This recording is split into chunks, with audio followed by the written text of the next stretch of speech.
Përshëndetje, ritakojemi në këtë edicion informativ këtu në News 24. Presidenti i zgjedhur Ilir Meta lëshoi një paralajmërim të fortë teksa vizitonte mbështetësin e Lëvizjes Socialiste për Integrim Gjovalin Gjini, që u dhunua në fshatin Rabosh të Lezhës. Do të armatosun populli nëse policia nuk i lidh këta zagar, ka deklaruar Meta. Ndërkohë, policia ende nuk i ka identifikuar autorët e dhunës. Dhuna ndaj kryeplakut të fshatit Rabosh në Lezhë, mbështetës i Lëvizjes Socialiste për Integrim, ka bërë që presidenti i zgjedhur Ilir Meta ta shpërsoj tonet dhe të lëshoj thirrje për armatosje të popullit. Teksa vizitonte banesën e të dhunuarit, Meta u shpreh se do të jetë vetë ai që do të armatos popullin nëse policia nuk vepron për të kapur dhunuesit. Ja, do ta them unë, do të armatosun popullin. Po si lidhet policia ata zagar? Pasi takoi familjarët, më me gjakftotësi Meta tha se kjo ngjarje është pabesi e rilindjes dhe hodhi akuza edhe ndaj drejtorit të policisë së Lezhës. Padyshim që këto rilindje e bën bashkëpunim me policinë. Unë kam folur edhe me ministrin e Brendshëm. Kam bërë qartë që këto janë veprime që kryen nga persona të cilët janë kërkim nga policia dhe duhet arrestohen nga policia. Shpresoj, dëshiroj që ai të marr masa përpara se i gjithë populli i Lezhës të ngrihet dhe t'i tregojë vendin në kësaj bande. I di dhe drejtori i policisë. I di akoma mirë dhe shefi komisariatit që nuk ka ardhur për t'i luftuar, por ka ardhur për t'i mbrojtur, se ka dhe i kushuri që kandidon për rilindjen. Ky është i viktim e rilindjes së pabesisë saj, e bandave të saj. Kryeplaku i fshatit Rabosh, Gjovalin Gjini, u dhunua nga 4 persona të maskuar dhe të armatosur. Mbështetësi i Lëvizjes Socialiste për Integrim ka treguar se u godit me sende të forta në pjesë të ndryshme të trupit, ku ju shkaktuan plagë të rënda, por pa rrezik për jetën. Ndërkohë që policia thot zyrtarisht se nuk i ka identifikuar autorët e dhunës, kryesuesi i listës së kandidatëve për deputet të LSI-s në Lezhë, Viktor Tushaj, akuzoi përfaqësues të Partisë Socialiste.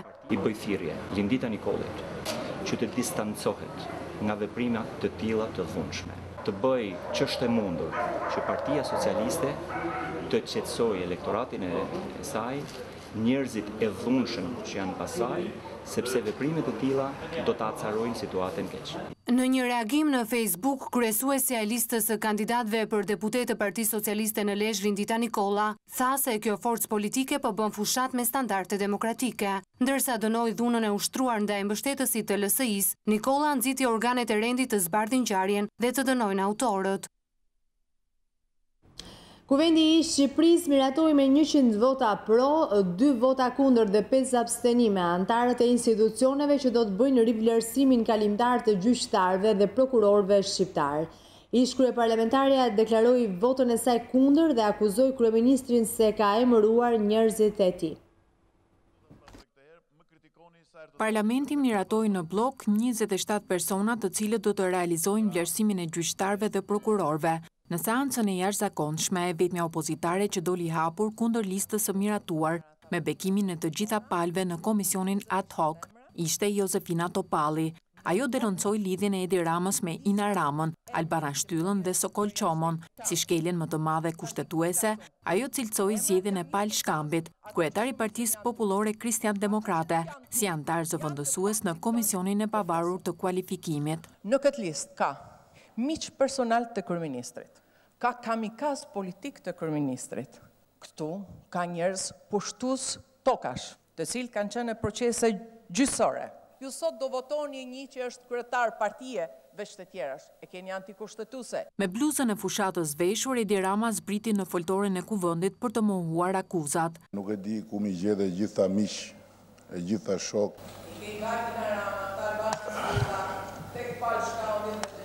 Josefin, do më mungosh shumë në sesionin e ardhshëm, po ky nuk është faji im. Këtë Pal Shkambin, unë tash po e dëgjoj për herë të parë. Nuk e di kush është ky Shkambi, se kam për anën e Josefinës, se kam për mbiemrin e këtij.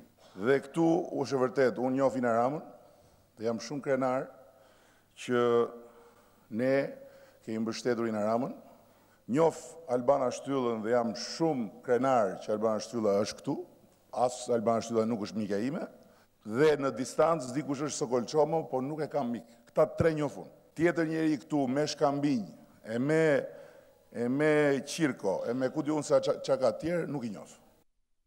Emrat janë 27, ato që shumicën janë tujt. Ato që nuk janë tujt, janë të paktit tënd me Zotin Basha. Unë e di që ti s'do jesh në ata që të bavëgjohen me drejtsin, po të ludhem. Vetëm mos të shkoj menja që unë me Lulin flasim për ty.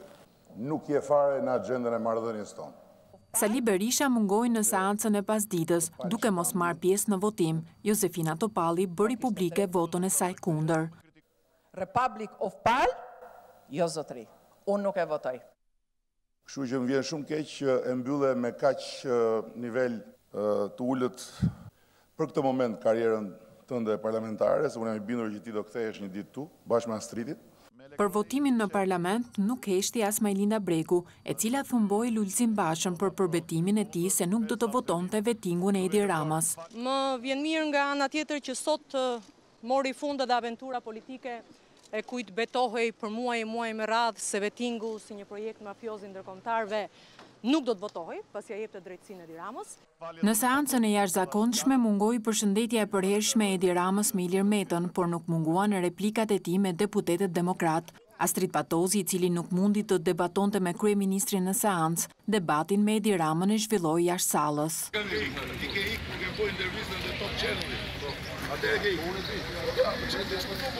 S'ka lidhje, po dije kur do ikja, e dije edhe kur do të mos e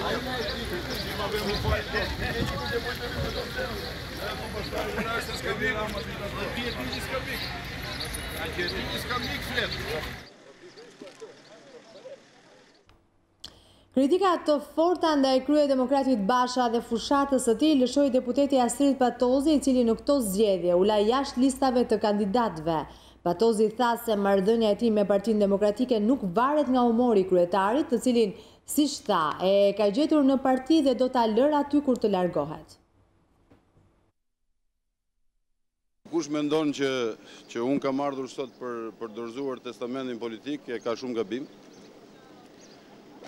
Nuk kam pasur asnjë mëdyshe për të ardhur sot në parlament, sepse konsideroj si një respekt për ata që më kanë zgjedhur dhe detyrim për forcën time politike, e cila më ka kandiduar 3 herë, dhe deputeti cilës kam qenë për 3 legjislatura, dhe do të vi sa herë që të më kërkohet, në rast se do të ketë thirrje të tjera, derisa të përfundoj mandatin tim si deputet në shtator të këtij viti.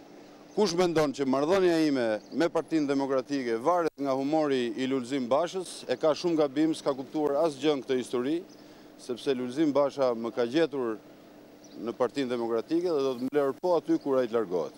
Ajo që mund të them për fushatën është që e shikoj me keqardhje që për herë të parë në historinë e Partisë Demokratike forca jonë politike nuk merret seriozisht nga kundërshtari, pra kundërshtarët përshmojnë Partinë Demokratike duke filluar që nga flamuri, nga simbolet, nga kryetari dhe nga përfaqësimi politik i kësaj partie. Nuk ka ndodhur as në 97-ën, as 2001-shin, edhe në kohra shumë më të vështira për Partinë Demokratike dhe sigurisht që unë ndjej veç se keqardhje për këtë.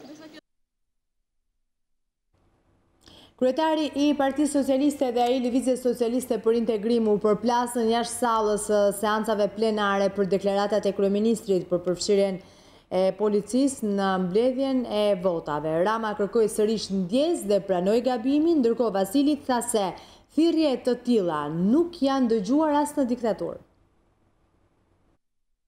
Unë besoj që çdo njeri dhe mbi të gjitha çdo autoritet publik dhe patjetër çdo kryeministër nuk është i pagabushëm dhe është shumë e rëndësishme që nëse gabon të pranoj gabimin dhe të kërkoj ndjesë. Unë e pranova që kam gabuar dhe kërkova ndjesë.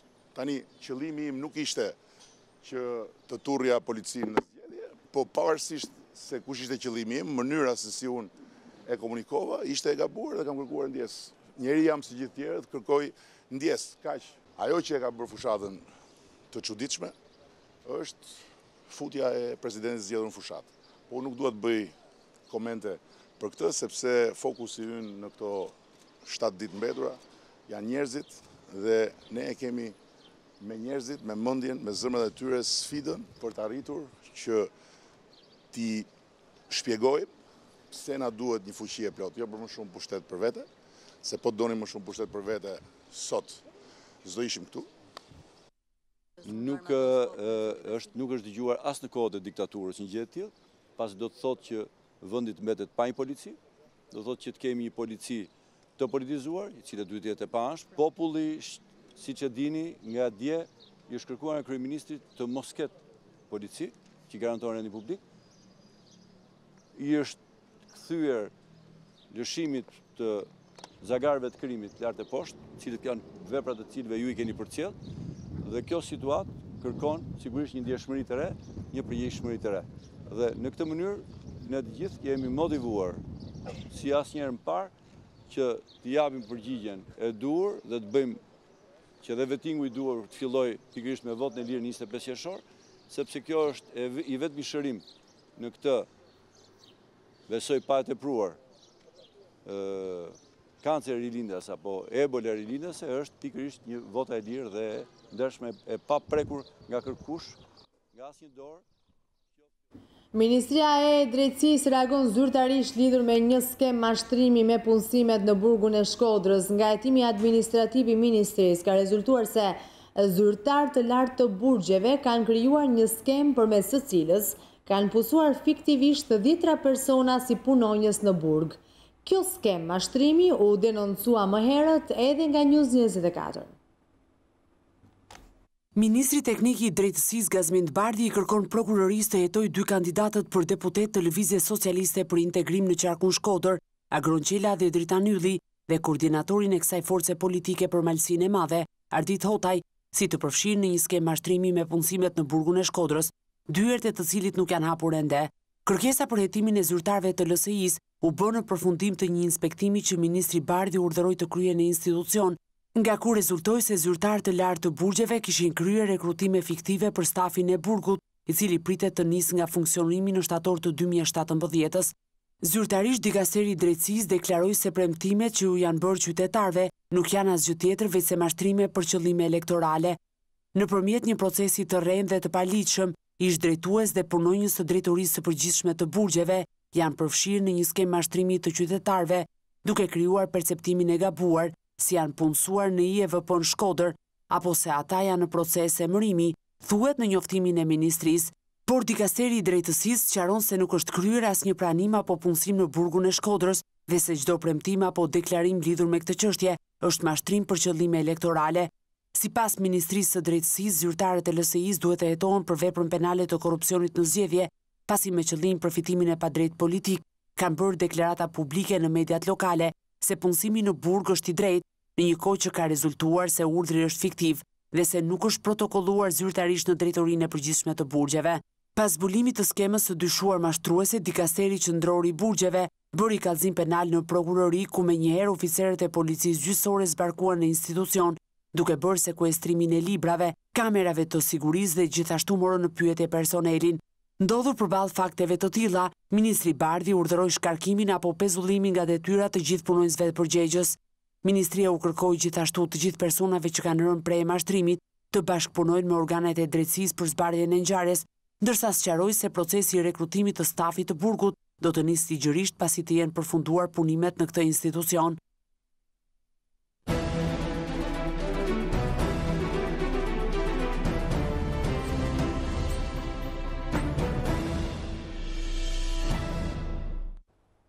Nga Lezhë e Shkodra, ku ndalë në takimet e radhës elektorale, kryesocialisti Edi Rama reagoi në lidhje me deklaratat e kreut të Kuvendit Ilir Meta për armatosje të popullit. Duke e quajtur atë ndërhyrje në marrëveshjen cënxori opozitën nga Çadra, Rama kërkoi votën që Partia Socialiste të ketë timonin e vetme. Me refuzim dhe keqardhje është përgjigjur Edi Rama Ilir Metës për deklaratat e këtij të fundit se do armatos vetë popullin për të kapur autorët e rrahjes së kryeplakut të fshatit Rabosht në Lezhë. Qirrje, britma, ulërima, kërcënime, më vjen jashtëzakonisht keq. Por Shqipëria që duam nuk është Shqipëria e ulërimave, nuk është Shqipëria e kërcënimeve, nuk është Shqipëria e partive të tepsisë pushtetit. Duam shtet për çdo shqiptar. E nga Lezhë në Shkodër, krye socialisti pati kohë të reflektonte për fjalimin e radhës dhe në kryeqendrën e Veriut Rama foli drejt për Ilir Metën dhe për faktin se sipas tij, presidenti i ardhshëm po fut hundët në marrëveshje në Rama Basha. Mua m'vjen shumë keq që një fushat e cila nisi me një marrëveshje historike për t'i dhënë fund një konflikti të nxitur nga Partia Demokratike, duke nxjerr Partinë Demokratike dhe Lulin nga çadra ku ishin futur nga frika e drejtësisë dhe duke e futur në zgjedhje, ka filluar të sekëldiset ditët e fundit nga ndërhyrjet e pa justifikueshme të atij që është presidenti i zgjedhur i Shqipërisë. E ndodhur në Shkodër, Rama nuk la pashigjetuar edhe demokratën e lënë jashtë listave për 4 vitet e ardhshme, Josefina Topallin. Që kanë të drejtë demokratët këtu në Shkodër, që thonë që edhe aq sa është bo këtu, është bo fal asaj gruaje. Ashtu si kundër nuk diskutohet që çfarë është bërë fal Josefinës, është asgjë me çfarë mund të bëjmë gjithë bashku.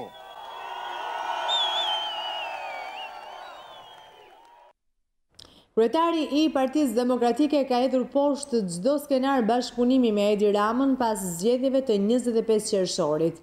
Basha nga Elbasani tha se sado Edi Rama e quajnë atë çun të mirë, nuk i mbulon gjunahet që ka bërë në 4 vite pushtet. Marrëveshja Rama-Basha i ka dhënë zë aludimeve që bashkëpunimi mes kryetarit demokrat dhe atij socialist do të vijojë edhe pas 25 qershorit, në një kohë që dyshimet për një koalicion të mundshëm PS-PD janë shtuar edhe brenda radhëve të demokratëve. Lulzim Basha sqaroi pozicionin e tij. Dredhia fundit e Republikës Vjetër është ideja që po mbjell në kokat e njerëzve se ekziston një mundësi bashkëjetese me Republikën e Re. E keni vënë re apo jo? Luli është çun i mirë, po nuk jam thjesht çun i mirë, jam më i miri këtë garë me planin më të mirë, me vendosmërinë për ta nxjerrë Shqipërinë nga kriza. Dhe kjo nuk kalon nga bashkëjetesa me Republikën e Vjetër, por nga mundja totale e Republikës Vjetër me votën e bashkuar shqiptarëve me 25 qershor. Po nuk i lan dot zullumet dhe gjunahet në këto 4 vite. Braktisjen e premtimeve, gjendjen e mjeruar të ekonomisë, duke u fërkuar pas Republikës Re, pas Partisë Demokratike apo pas meje, Edi Rama. Mbaj mend të që të them. Kur fushata elektorale ka hyrë në javën e saj vendimtare, Lulzim Basha ka kthyer takimin me presidentin amerikan në kalin e betejës. Në Elbasana i zbuloi detajet të reja të qëndrimit 2 ditor në Shtetet e Bashkuara të Amerikës. Del për intervista, del për ndeshje futbolli, ndeshje basketbolli, nuk doli një herë të merrte një investitor të asilte. E pra unë ju them se kam takuar 3 ndër investitorët më të mëdhenj amerikanë në vetëm 2 ditë vizitë në Amerikë, të cilët kanë shprehur interes për planin tim ekonomik, të cilët do të vinë pas 25 qershorit në Tiranë, janë miq të mi, janë miq të presidentit Trump dhe do jenë miq e ekonomisë dhe punësimit të shqiptarëve në Elbasan dhe në gjithë Shqipërinë. Lulzim Basha beson se me rikthimin e demokratëve në pushtet, mbështetja ndërkombëtare për Shqipërinë do të rritet edhe më shumë.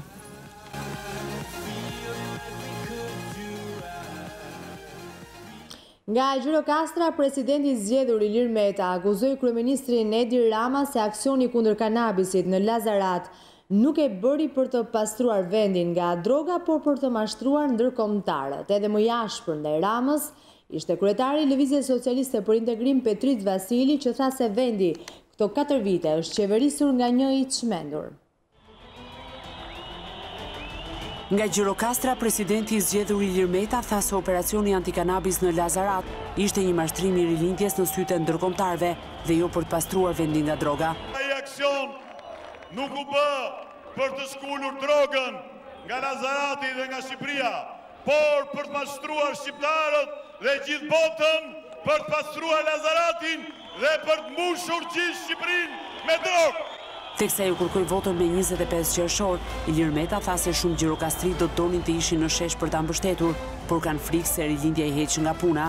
E di që në këtë shesh mungojnë shumë gjirokastrit e gjirokastrite, të cilët po na ndjekin nga familjet e tyre, nga televizori, nga dritaret. Ata do donin të vinin këtu, po kanë frikë se nesër rilindja I heq nga puna.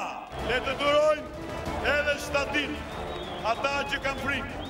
jam I bindur që këtë poshtrim që bëjnë njerëzit ndeshëm në administratë do të paguajnë me votën e 25 qershorit. Ashtu sikur se gjithë ata që janë hequr padrejtisht do të rikthehen në 26 qershor. Meta u shpreh se rilindja pseudo-socialistëve që erdhi në pushtet me mendjen të tepësia nuk është asgjë më shumë se sa fotokopja e Sali Berishës së dikurshëm. Ndërkohë, më jashpër dhe I drejt për drejt me akuzat ndaj Ramës, ishte kryetari I LSI-s Petrit Vasili, I cili e cilësoi kreun e qeverisë si një të çmendur. Se këta stevër duan, nuk duan njerëz të lirë. Këta duan që të transformojnë Shqipërinë në një hajdullëk sokakesh. Ato kulla që kanë ngritur, duhen për një gjë. Do dëshmojnë një gotë të çmendur që u qeveris ka një çmendur. Dhe ne në 26 qershor e përzëm I tregojmë vendin, sepse ne kemi nevojë. Ish deputeti demokrat Besnik Mustafaj ka marrë pjesë në takimin elektoral në Lekaj të Kavajës për krah kreut republikan Fatmir Mediu. Mustafaj bëri thirrje për të votuar Partinë Demokratike, ndërsa Mediu është ndalur në programin ekonomik të Republikës së Re. Kryetari I Partisë Republikane Fatmir Mediu zhvilloi një takim me banorët e fshatit Lekaj në Kavaj, ku shoqëroi këtu nga ish deputeti demokrat Besnik Mustafaj. Mustafaj tha banorëve të Lekaj se këtu dhe në gjithë Shqipërinë, Partia Demokratike duhet I fitojë bindshëm këto zgjedhje. Ai u shpreh se demokratët dhe gjithë opozita janë bërbash për një fitore që meriton e djathta. Duke falenderuar Mustafajin për prezencën dhe mbështetjen, zoti Mediu shpreh para banorëve se në asnjë mënyrë ata nuk mund të vazhdojnë të përdoren nga qeveria për qëllimet e saj. Ai u ndal edhe në objektivat ekonomik që ka programi Republikës së Re. Një pushtet që kërkon Rama dhe Meta që thot pushteti, paraja, duhet jetë në duart e mia, unë e di si menaxhoj, unë e di ku I jap, unë e di si jap dhe unë e di t'u them njerëzve se ç'duhet bëjnë. Por ka dhe një marrëdhënie tjetër që kërkon kjo Republika e Re, ku pushteti duhet dal nga njerëzit, kontrollojnë qeverinë, kontrollojnë parlamentin dhe pushteti, paraja, të jetë në duart tuaja dhe ju t'i tregoni qeverisë se ç'duhet bëj. Kryetari republikan u takua edhe me banorë të fushëdomjes, ku shpreh se duke votuar numrin 6 dhe duke I dhënë fitoren Partisë Demokratike, bujqësia në mbar vendi do marrë një mbështetje financiare dhe zhvillim të shpejtë, duke u bërë konkurruese në Ballkan. Në takim me banorë të zonës pyjore në Vlorë, kandidati socialist Damian Gjiknuri tha se për këtë zonë është zgjidhur problemi I legalizimeve. Gjiknuri përmendi edhe investimet e kryera në zonat problematike.